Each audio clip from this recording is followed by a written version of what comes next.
Ladies and gentlemen, welcome back to your weekly dose of college football, where I react to the latest happenings in college football via Instagram posts. And we had a big week last week, week number 7. The biggest news here, LSU and Ed Orgeron have reached a separation agreement. He's not returning in 2022. There you can see the little exit interview Ed Orgeron had, kind of a little awkward situation. A reporter captured that interesting photo. But I quickly want to talk about Ed Orgeron and the really unique situation. So LSU has, by pretty much everyone's account, one of the greatest college football seasons ever. They go 15-0. Joe Burrow has one of the greatest offensive seasons ever 2 years ago. Now, if the LSU AD and athletic department had any faith in Ed Orgeron, they would say, okay, he's had a few down years, whatever. He can still turn it around. Look at what he just did in 2019. To me, this signals that the LSU, athletic department, the AD, the football program, they believe that was a 100% complete fluke in 2019. Otherwise, they'd be saying, look at what Ed Orgeron just did. We're going to give him a few more years, okay? When you win a national title the way LSU did with Joe Burrow, with that offense, with that team, the defense coming on late in the season, that signifies they think that Ed Orgeron just completely fluked into a great situation. Joe Burrow transfers, and Joe Brady was really the brains behind that team. That's what that tells me, because if you believe even a little bit that Ed Orgeron was the cause of that success in 2019, where they went just completely crazy on the whole college football world, won in Tuscaloosa against Tua, you would give him at least 1 or 2 more years. Just 2 years later, you're firing him. That tells me they don't think Ed Orgeron knows what he's doing at all. They just want to get out of this situation as fast as possible, and they think that it was a complete fluke in 2019, and it really wasn't because of Ed Orgeron. He was just in the right place at the right time. That's what this is telling me. If anyone has a disagreement, I'd love to, discuss it, whatever, but that is my take on this situation. They think it was a fluke. Otherwise, they would give him another chance, at least 1 or 2. Normally, if you win a national title, especially the way LSU did in 2019, look at Les Miles, for example. How many years did they stick with him before having to fire him? So it's interesting. The Ole Miss Tennessee situation, Ole Miss ends up getting the win 31-26 with the fans throwing stuff on the field. Normally, I don't get on a moral high horse or anything like that. I mean, they're stupid kids, whatever. People, they always say, oh, this is bad for college football. It's like, yeah, you shouldn't be throwing things, but these are drunk college kids. I mean, it's whatever. It was a bad call. No, they shouldn't be throwing things to the point where it stops the game and they have to, escort people off of the field. Lane Kiffin getting a golf ball thrown at him. But this was a really good game. Ole Miss, Tennessee. It would have been a huge win for Tennessee too. It's a shame that it ended like that, and it's a shame that they really didn't talk about the game. That was a crazy late game. That game would not end. It was a marathon. I tweeted that out.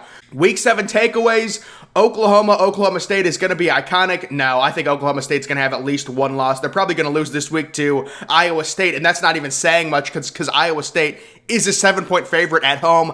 Oklahoma State, I get they're undefeated. Congratulations. You're not as good as your record says you are. The top 3 Big Ten teams are in the East, so that would be Ohio State, Michigan, and Penn State. Yeah, I mean, I would say they're better than Iowa. Of course, Iowa did beat Penn State, but that had to do with Sean Clifford getting injured.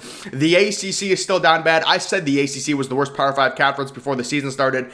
The Pac-12 is giving it a good run for its money, but it is a bad conference, with Florida State being down, North Carolina having a bad year, and Clemson, the huge one, being down at this point. Cincy is a legitimate playoff team. I agree with that. Tennessee fans chose violence. It's just unfortunate because Tennessee has a really nice year going, and they could have won that game, and it was a really bad call there, the review, and then everyone just talks about the fans. So it's unfortunate. Nobody is safe in the Pac-12. Yeah, I mean, there are a bunch of, average to slightly above average teams battling it out, and the home team is probably going to win on, more occasions than not. Texas is not close to back. I don't know. Texas, it's tough. I mean, first-year head coach, Bijan Robinson looks great. We're going to talk about Bijan Robinson, but, I mean, I thought they were definitely going to beat Oklahoma State. I was really convinced of it, so credit to Oklahoma State for winning that game 32-24. But what were they up, 14-3? They had just gotten an interception mid-second quarter, and they end up losing 32-24. There's always something with Texas. You go back a week before the Oklahoma game. You're up the entire game. It was a weird game, I'll give you that. There were so many possessions in it, which kind of enabled Oklahoma to come back. But, I mean, there's just something wrong with that program right now. It really is sad. So this was from a few weeks ago. I just thought it was crazy. The amount of money one bettor lost after Texas A&M upset Alabama. So this bettor was either trying to clean money or just doing the strategy like where you pick the big-time favorites on the money line. Just, you bet over $500,000 to win 105K. You're just picking Alabama money line, Cincinnati money line, and Ohio State money line. All three were massive favorites, and it blew up in this dude's face. Honestly, if you're betting that much money, you're a multimillionaire. It's a lot of money to lose, but you're just trying to get an extra 100K. It is funny, the idea of doing that where you just bet all of the favorites that are like, Ohio State's 20-point favorites, Alabama's 18-point favorites. I will say, doing something like that, you always want to make sure you're betting the team at home.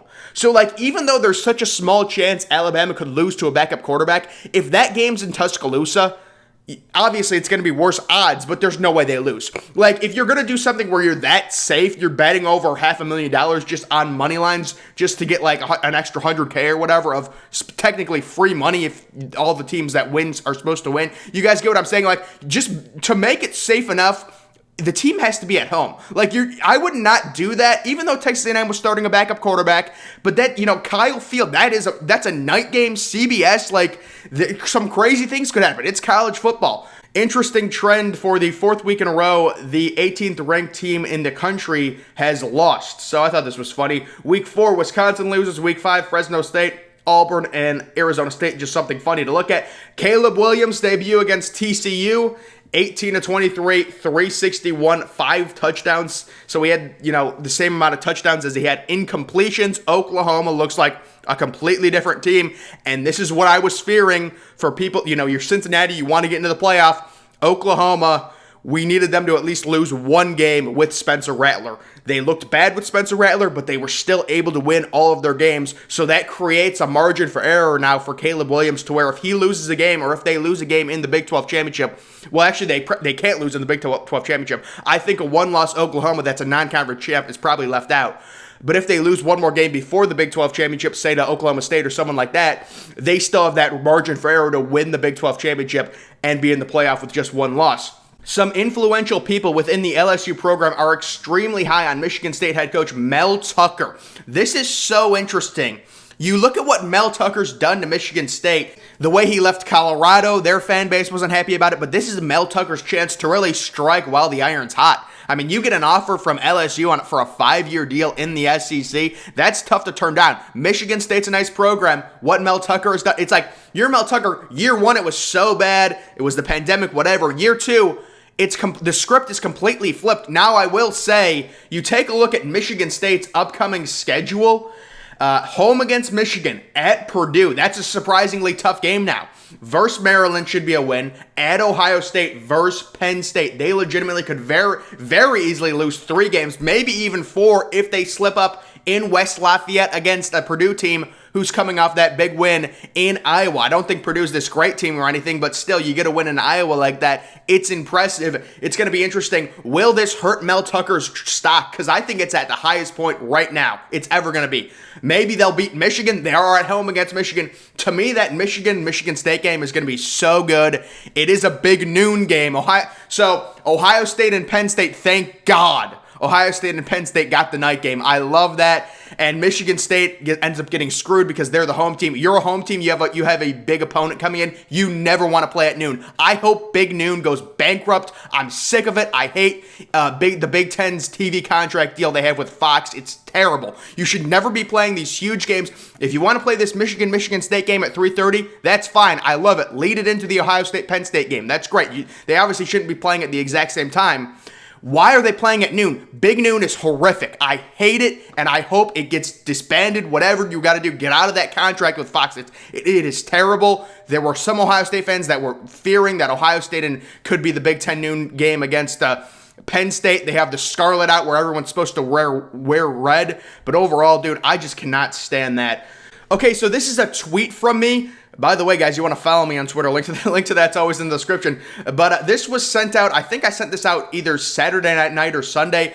An early warning: if Bama continues to pound everyone and then loses a very close game to Georgia in the SEC Championship, get ready for an absolute artillery barrage of people saying Bama should be the first two. It's supposed to be loss. I said lost team in the playoff. I always do that with lose and loss. I don't know why. It's like something in my brain. I always get the wrong one. There's like something that's not connected in my brain. I used to have an IQ of like 139. Can you guys believe that? Now it's like, I think it's like 112 or something. But yeah, this is a scenario we do not want to have. Well, actually, this would be the positive scenario. The idea that Alabama blows everyone out, which I expect them to do. They want that. They want to make sure. They want to leave no doubt in anyone's mind, considering they already have one loss. They're going to blow everyone out until the SEC Championship game. And then let's say Alabama comes in with one loss, Oklahoma or Georgia's the number one team unquestioned in the nation. They face off in the SEC Championship game. Let's say Georgia wins on a walk-off field goal or in overtime. The crazy scenario that people are going to argue is that a two-loss Bama team should still get into the playoff. There will be people that are arguing that if they do what I just said, where they blow everyone out, lose a very close game to the number one team in the nation. That's going to be the argument. They lost by a field goal to by a touchdown to the number one team in the nation. Now, if they get blown out by Georgia, there's no argument. But it's just the context of it. And would a two-loss Bama team actually be seriously considered for the college football playoff? I think it depends on if Cincinnati suffers a loss. Who's the Big Ten team coming out? Is it a one-loss Iowa? Is it a one-loss Ohio State? It's something that concerns me. Of course, the best case scenario here is Alabama just loses to Georgia and they're out. Okay, everyone talks about how crazy of a year this has been for college football. People are talking about back, it's like 2007. Could you imagine if everyone's talking about how crazy it's been? Alabama beats Georgia and two SEC teams get in. That's the last thing this sport needs. We're talking about how crazy it is. Maybe Cincinnati makes it. The last thing this sport needs is two SEC teams, especially Alabama and Georgia, getting in the playoff. It's not what it needs, not at all. I just saw this Red Lobster scholar athlete in the SEC, 2.88 GPA. Of course, the classic majoring in sports management. 2011 SEC honor roll with a 2.8 GPA, and then people were talking about this little Twitter graphic that LSU tweeted like 2 years ago. Success on the field, 2.89, highest semester GPA in team history. Prepared off the field, they're bragging about a 2.89 GPA. I thought it was just funny. Nothing. I mean, you have a 2 GPA. It's whatever. I know so many people that are very smart with lower GPAs. They didn't try in high school. I get it. But I thought it was just a funny thing. Updated look at the undefeated teams. Shout out University of Texas San Antonio. Shout out San Diego State. Shout out to Coastal Carolina. People hate Coastal Carolina because I'm actually starting to love Coastal Carolina even more. I hope they win tonight against Appalachian State. This is really their only tough game. People hate Coastal Carolina because they've had literally the easiest schedule in FBS. I mean, it's been so bad, but it just makes me like them more for some reason. I don't know why. LSU getting the Spirit Halloween treatment. Those things, this time of year, those things are everywhere. You go out somewhere, I'm going to Target, I look to my left, there's a little sign, Spirit. So this is a really interesting graph that I wanted to show for a little while. The 2021 season top QB play, and the best quarterbacks are in the upper right quadrant there. So they have CJ Stroud as the best quarterback, Matt Corral, Kenny Pickett, the usual suspects. How about Cameron Rising, the transfer from Texas for Utah? He's been playing some great football. Bryce Young, of course. The one interesting one, Sean Clifford is a good college quarterback. He really is. A lot of Penn State fans, well, now obviously Penn State fans hope he comes back, but I think Penn State fans were kind of a little maybe underappreciating him. I'm not saying he's this star, this program changer or whatever, but for Penn State, their current team, who's great on defense, a guy like Sean Clifford can win you really big games. He can. It's surprising to see him graded out that high. You take a look at some of the worst. Graham Mertz, yeah. DJ Uiagalelei, oh, man, it's been crazy. How about De'Aaron King? De'Aaron King is better than that. De'Aaron King was a good college quarterback. He didn't have a good final year to his career and then got injured. I feel bad for him. Zach Calzon, the backup Texas A&M, he's not good, man. Come on. I'm surprised Brock Purdy isn't in the bottom left. So the bottom left is the worst quadrant. Colorado's quarterback, that doesn't surprise me at all. Vanderbilt as well. New Mexico State, the usual suspects are down there. So this is just something interesting I wanted to show you guys. You can kind of think, I'm surprised Tongo Vailoa is literally dead in the middle. He seems like an above average quarterback to me. I'm guessing the Iowa game killed his numbers, absolutely killed his numbers, but just something fun to look at right there. Cincinnati's remaining schedule, taking a quick look at this. So this weekend, they are favored by 28 points at Navy. Navy is only 1-5. Then they go to Tulane, who's a little bit better than Navy, but still not good. Versus Tulsa, they're not very good. At South Florida, South Florida's really bad. Versus SMU, that could be the big one. And then at East Carolina, if you're Cincinnati, you're rooting for Notre Dame to win out. You're rooting for SMU to win out. You want those wins to be resume builders. You want them to be resume builders. You root for those. All these other teams, Navy's not going to help you on the resume. Tulane ain't going to help you. Tulsa ain't going to help you. South Florida ain't going to help you. You need the two big teams. Because Indiana now, that was the big non-conference game, right? Indiana's going to lose a bunch more games. They face Ohio State this weekend. They're going to lose. You need SMU undefeated. You need them undefeated, top 15 team, top 15 matchup, and you need to blow SMU out at home. And you need, hopefully, Notre Dame to keep winning to make that win you had on the road look more impressive if you're Cincinnati. That's what they need to do. SEC head coaches' salaries. It's always interesting. Nick Saban seems like he's so much better of a coach than any of these other coaches. But their salaries are all very similar. I mean, Saban, $9.7 million. At Orgeron, he got that because of the championship, $9 million. Dan Mullen. I would say Saban's the best coach in the SEC. Kirby Smart would probably be second. Jimbo would probably be third. If we're just talking about overall coaches, that's kind of where I put it. I guess Kirby Smart is kind of on a bargain deal there behind guys like Dan Mullen. Dan Mullen, man, Florida's losing too many games right now. This is the overall highest paid coaches. How about I thought this was really interesting. David Shaw coming in at number 3. They throw around money there in Stanford. They value David Shaw. I like that. I really do like that. Dabo, Lincoln Riley, Dan Mullen over guys like Ryan Day is surprising. Gary Patterson, TCU is shilling out $6 million per year for their football program head coach. Good for TCU. I love that. I love seeing, programs do that. Mid-season Big Ten QB rankings. Yeah, in the Big Ten, it may be the best conference this year, but not for quarterbacks. I mean, CJ Stroud is definitely going to have a chance at the Heisman. He's been playing great, but other than that, I would put Sean Clifford second. I really would. Peyton Thorne has been good. I give him credit for that. But I think Sean Clifford, by the way, Adrian Martinez, I was a little hard on Adrian Martinez earlier this year. He's had a nice season. He really has had a nice season, but he's just too inconsistent for a fourth-year starting quarterback to me. A little too inconsistent. This is the top vote getters for teams that were not ranked inside the top 25. You've got Clemson. You've got Utah. Utah can definitely get ranked this week if they win. So will Clemson. Clemson's at Pittsburgh. Arkansas is still there out even after their several losses. BYU has taken some losses. And then Air Force, they've got a big game this weekend, I believe against San Diego State. Really big game for them. Heisman Trophy odds after Week 7, so this is going into Week 8. Bryce Young is the favorite. I would agree with that. Matt Corral, I just hate that value. I would never bet on Matt Corral to win the Heisman plus 200. CJ Stroud is really good value because he has the games ahead of him to where he can make Heisman statements against Penn State, Michigan State, and Michigan. Kenneth Walker definitely has the games as well, but he's been kind of slowing down a little bit. Desmond Ridder has zero chance. Just the schedule is working against him. Bijan Robinson, they already have 3 losses. Caleb Williams is interesting. Caleb Williams, the Heisman right now is kind of wide open. And Caleb Williams, if he continues this play, you take a look at, Williams just had one of the best starting debuts PFF has ever seen. If he continues this play, maybe he has a huge game against Oklahoma State. The Heisman is so wide open. I understand it's crazy. He didn't start the first 5 or 6 games, whatever. He definitely is not going to have the counting stats. But he could get, he could get to New York and be one of the top 3 finalists. I think he could. The Heisman is wide open right now. But winning it with the counting stats, not having the overall stats as a true freshman is going to be very tough for Caleb Williams. This is a crazy stat. Florida has no teams ranked in the AP Top 25 for the first time since November 2011. Almost 10 full years. It's crazy. Teams that are on serious upset alert this week. The reason I screenshot this, how do you have Bama on, serious upset alert at home against Tennessee?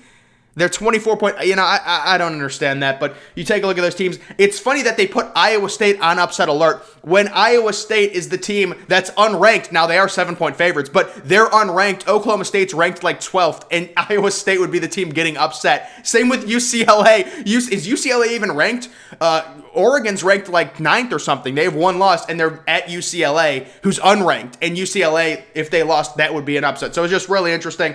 But guys, that is going to do it for this edition of your weekly dose of college football, leading you in to week 8 and recapping week number 7. Make sure you follow me on Twitter. Link to that's always in the description. I'm, of course, the Depressed Ginger. Thank you for watching.